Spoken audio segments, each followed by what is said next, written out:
One of the more interesting events to come along after the downfall of the Sega Dreamcast and the start of the GameCube is the actual partnership between Sega and Nintendo. Sonic Adventure was brought over to the GameCube, so was Sonic Adventure 2, and Sega even helped Nintendo with some of their games, like F-Zero GX. But there was one original Sega game that was made for the platform, and it spawned a pretty avid cult following. I'm of course talking about Super Monkey Ball, based on the arcade game called Monkey Ball, which I've never actually played. But that's besides the point. I'm not talking about the arcade game or even Super Monkey Ball.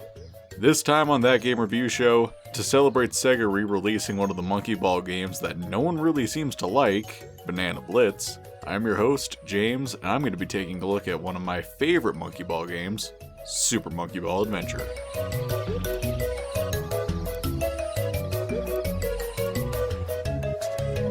So, first of all, ignore what I said about Sega and their partnership with Nintendo. Shortly after releasing Super Monkey Balls 1 and 2, they did release Super Monkey Ball Deluxe on the PS2 and original Xbox, which I've actually never played. Side note, while I'm recording this, I actually did just buy it on the PS2, and hopefully it gets to me soon so I can record some footage for it. I've heard that, while enjoyable, this version isn't nearly as good, seeing as the GameCube had a more sensitive analog stick than the competition. So I can see that making specific movements wouldn't be as easy. Point is, it's not unreasonable to see Sega putting the Monkey Ball games on their platforms, which is a trend that had continued afterward. Traveler's Tales released Super Monkey Ball Adventure in 2006 for the GameCube, PlayStation 2, and the PlayStation Portable of all things. I do want to bring this up later, but there is actually a huge issue in the PS2 version that makes the GameCube title the best, so don't let me forget. The game starts with the Monkey Ball crew, Ai, Mimi, Baby, and Gong Gong, barbecuing some bananas when overhead a flying machine soars past and crashes. The alarm bell at the palace starts to go off, so the monkeys set off to go check out what's going on.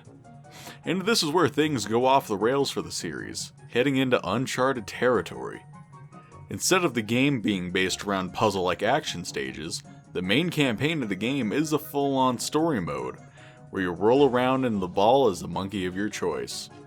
I chose Gong Gong because he's always the best, helping the inhabitants of the 5 monkey kingdoms you visit. Since the game is broken up into the different kingdoms, I'll just explain them really simply. Jungle Island, where you start the game off, is centered around doing favors for the townsfolk here, and they'll give you hints about who the mysterious monkeys in the air glider were. Once you've helped a sufficient amount of people, the alarm bells in the palace ring again, and the king has you pick 2 people out of the lineup who match the descriptions given by everyone. I've never been able to pay enough attention for it, and it really doesn't matter because after a few tries, the king just does it himself. The mysterious monkeys turn out to be Princess Didi of Kongri-La and Prince Ababe of Monktropolis, 2 rival kingdoms. They're in love in a Romeo and Juliet style, being part of warring factions and all. The Monkey Ball team decides to team up and help the 2 lovers with a wedding. So they decide to go to the other kingdoms to try to help set it all up. The next kingdom I went to was Moonhaven. It's a flying city controlled by autonomous robots, all of which are conveniently going crazy and the mechanics need help fixing them. I hate to say it, that's really all there is for this kingdom. It's cool looking, I think it's my favorite because of that, but yeah, it's not much. Next was Zootopia, a theme park where visitors can never leave, run by the diabolical Fat Cat. The main parts of this world are freeing the guests from the various attractions, like dunk tanks and the roller coaster.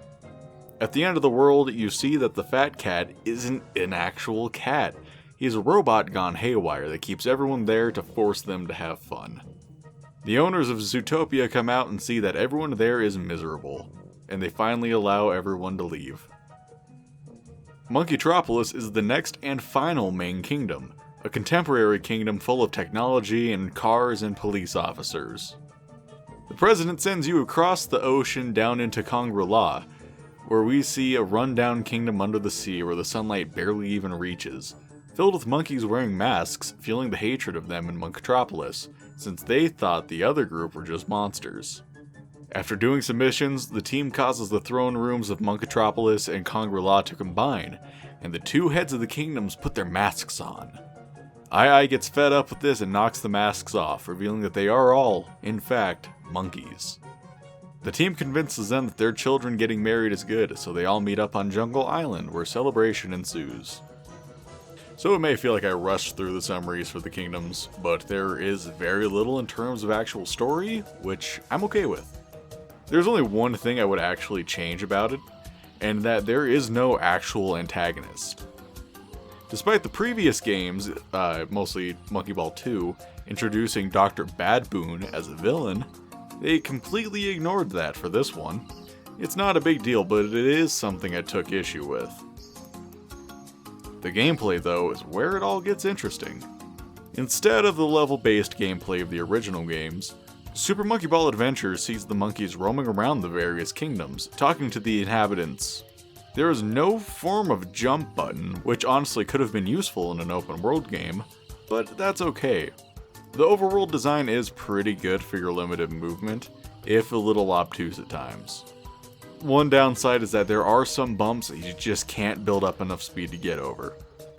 There are also a few parts of the overworld with these flying rings, and if you fly through them or get shot out of a cannon through them, you can open up your wings and fly around, a decent implementation of Monkey Target. It's mostly used to grab collectibles in the air, and is a mild form of transportation. There is also a magic system, which is just as easy as finding the magic TV monkey who tells you the combination. Luckily, with how many spells you get, there is a menu that you can look at to see all of the unlocked spells. I thought this was kinda clever, seeing as in Super Monkey Ball 2, the magical spell they use in the story mode for everything is Poo, which you can do here, but it doesn't have an actual spell attached to it, which is unfortunate. The spells range from a boxing glove, turning your monkey invisible, which is actually strange since the ball they're in is still colored by effects still being visible, or turning the ball into wood, making it flammable and float in water. I think they do a pretty good job at making the spells kinda fun to use, if most of them are just kinda weird. And honestly, it wouldn't be a Super Monkey Ball game without the challenge stages. In the overworld, there are some gates with portals that lead to the stages, and once you complete the required amount of them, the gate will open up and you can progress. I did not mention this sooner. The thing you are doing throughout the game is to banish sorrow from the different kingdoms. One side effect of the lack of happiness are the naysayers, these monsters that pop up and turn the world black and white when you get near.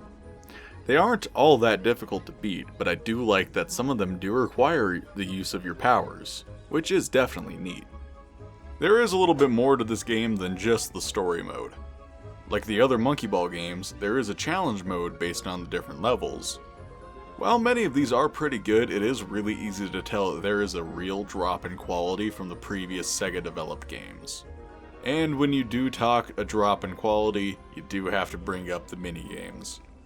Monkey Target is one of those minigames where everyone who has played Super Monkey Ball has loved and will fight to the death over. And unfortunately, it's botched in this iteration. But the levels are a bit claustrophobic with a lot of obstacles in the way. So yeah, not nearly as good in this. The only other game I spent a lot of time on was Monkey Race, which is actually kinda fun in this game. The levels are all a little hectic, and one of them does have an awesome shortcut which is very on brand for Monkey Ball, but the main draw for me are the various power-ups that affect you and your enemies in different ways. I notice I'm not going too deep into detail, but I don't have a whole lot of footage of this, if I have any of it, so I'm not even going to bother going into detail. There's a tower destroying minigame that's a bit bland, and a square hopping one that can be interesting sometimes, but still isn't that great. Overall, I really do like this game. I understand some of the issues that people have with it, but I don't understand the straight up hatred some Monkey Ball fans have over it. This may be a little extreme, especially since it's been a very long time since I've played the first Monkey Ball, but I would almost consider this as my favorite Super Monkey Ball game. Except the fact that this game doesn't run at 480p on GameCube, it only runs in interlaced mode. I suppose I should say Super Monkey Ball 2 runs in 480p, so yeah, Sega did a good job. Traveler's Tales kind of dropped the ball. But I feel like it running in 480i is really minor compared to the other versions. The PSP version is really rough. First of all, it's not playable on the Vita, which is a crying shame. If I remember correctly, I haven't played this in many years, the game is largely the same as the GameCube version, except that the frame rate is super low. I don't mind it when games have lower frame rates, but if I remember right, it was like low 20s, and it would drop a lot. But at the same time, it is the portable version of it, so it's pretty acceptable to that point, you know, getting to play it on the go and all. These are pre-Switch days when you could get a console experience everywhere and have it be awesome. But the worst version is the PlayStation 2 version.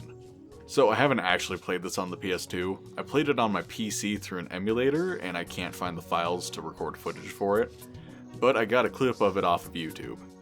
Instead of going onto this generic looking loading screen showing the hub world you're in once you enter this weird looking room, on the PS2 version, you have to use the contraption in the middle and push it around, opening up the other parts of the level. This is disgusting, honestly. And why in the world would Traveler's Tales think this is a good idea to make you wait out the load screen by pushing a crank? And if I remember right, you can't just wait it out. I think you actually do have to push it around, no matter what. Super Monkey Ball Adventure is a really fun game with some flaws. If you enjoy a goofy adventure game and the gameplay of Super Monkey Ball, it's worth going through. The only real complaint is that it's a little expensive to buy, maybe $20 or so for the GameCube version, and that's assuming you already own a backwards compatible Wii or a GameCube to play it on. PSPs are a little expensive, and the PS2 version is the worst, so definitely pursue at your own risk. Thank you so much for watching that game review show this week. How was that, huh? Monkey Ball Adventure. Banana Blitz released a couple of weeks ago at the time this video comes out, so maybe go check that one out. I only suggest it because knowing how these ports work, we'll only get more Monkey Ball we actually want if Banana Blitz does well. It's unfortunate, but that is the world we live in. Anyways, if you enjoyed this video, please let us know down below and leave a like and subscribe. Next week will be Terrell's turn, and I'm sure he has something interesting cooking. Actually, I have no idea if he is. So if you turn me into a liar, I'll be cranky. Come join us back here then.